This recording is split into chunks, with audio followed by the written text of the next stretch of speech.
السلام عليكم ورحمة الله وبركاته. عندي عتاب صغير للكابتن حسام حسن الأسطورة المصرية. يا كابتن حسام، ما ينفعش تشكر في حد ما يستاهلش الكلام دوت. بس أنا عايز أقول أول حاجة، هل تعلم عزيزي المواطن إن كابتن حسام حسن تاريخه أكبر من تاريخ الكرة المغربية؟ لأنه هو لوحده فايز ب3 أفريقيا، 86 و98 و2006. المغرب بجلالة قدرها لم تفز افريقيا الا سنة 1976، ايام ما كانوا لسه بيكتشفوا الكورة شكلها ايه.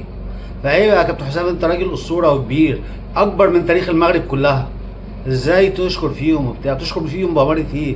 انت عشان راجل محترم وراجل مؤدب وراجل شيك، ودي صفات وسمة المصريين، فبتشكر الناس، بس هم لا يستحقوا هذا ابدا. يعني لما انت بتقول ان بتشكر التنظيم وبتشكر اللي حصل في المغرب وكرم الضيافه، هو كرم الضيافه دوت هو دي منا من المغرب لحد ما اي دوله بتنظم بطوله قاريه رواه المغرب عشان تاخد البطوله. لا هي يعني منا، ولا هي بتوزع خير، ولا بتبوس الناس عشان خاطر لوجه الله. هي اللي طالبه وهي دافعه وهي عملت اللي وقدمت ملف عشان خاطر تاخد البطولة عندها وتكسب البطولة، مش عشان تعزم الناس ولا تكرمهم. هي البطولات التانية كانوا بيطفوا السجاير تحت باط اللعيبة والإداريين والجمهور عادي، يعني ما فيش مد عملته المغرب ولا حاجة، عشان الصحافة المغربية قرفتنا كل شوية، وإذا أكرمت اللئيم وإذا أكرمت المسكين، وحاجة تقرف، كتبوا وادعاء بطولة زائفة. ما ده العادي.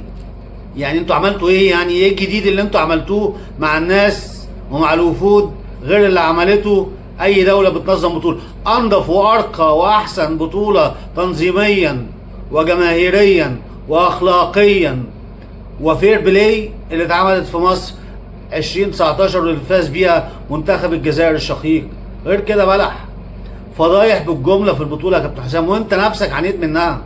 يعني لما انت الاستضافه في المؤتمر الصحفي مصر ونيجيريا، حتى الكوسه عندكم تجيبوا واحد صحفي مغربي مستفز متجاوز يكلم كابتن ومدرب منتخب مصر والاسطوره اللي ما عندكوش في بلدكم حد زيها، ويقل ادبه ويقول له انت بتدور على شماعه عشان تعلق عليها فشلك؟ انت مالك؟ مصر ونيجيريا، يبقى المصحفيين اللي هيسالوا مين؟ يا من مصر يا نيجيريا. انت كنيتك ايه في الاعراب؟ ولا انت عشان ابن صاحب المحل عشان انت ابن المغرب؟ هي دي المغرب، هو ده اللي حصل في المغرب.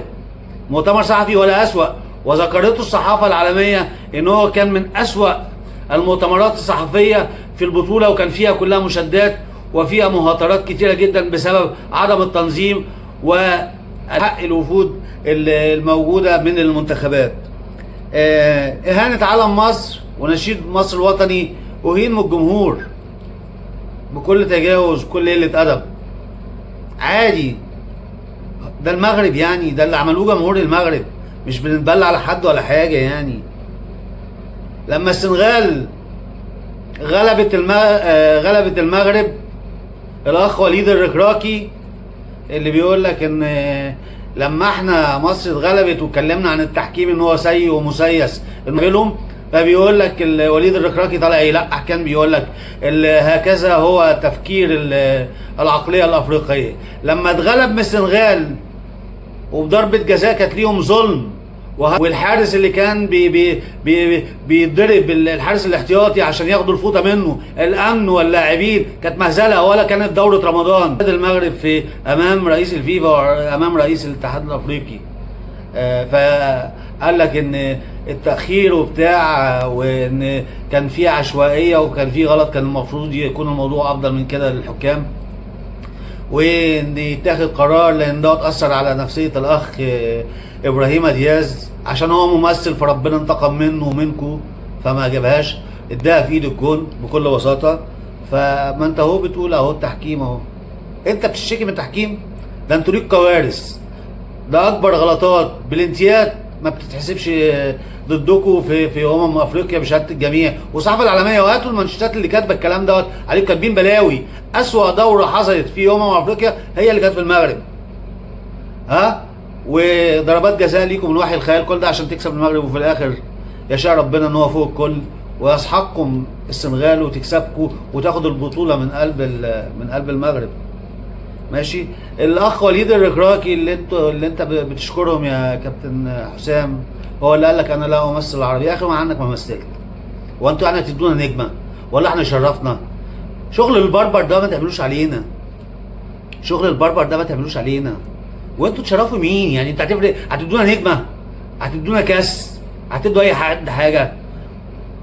واستمرارا بقى للتجاوز والغرور والعنجهيه الفارغه، بيقول لك نتقابل قريبا عن كل في كاس العالم، والكل سيصمت عندما ترفع المغرب كاس العالم. طب انا بقول لك ان انتوا وصلتوا، وسجلوا الفيديو دوت واحتفظوا بيه عشان اعايركم بيه قريب ان شاء الله، ان المغرب لن تستطيع، حتى ممكن توصل لدور 16، بس لن تستطيع ان تصل حتى لدور الثمانيه. والايام دوال، الايام القادمه هتشوفوا.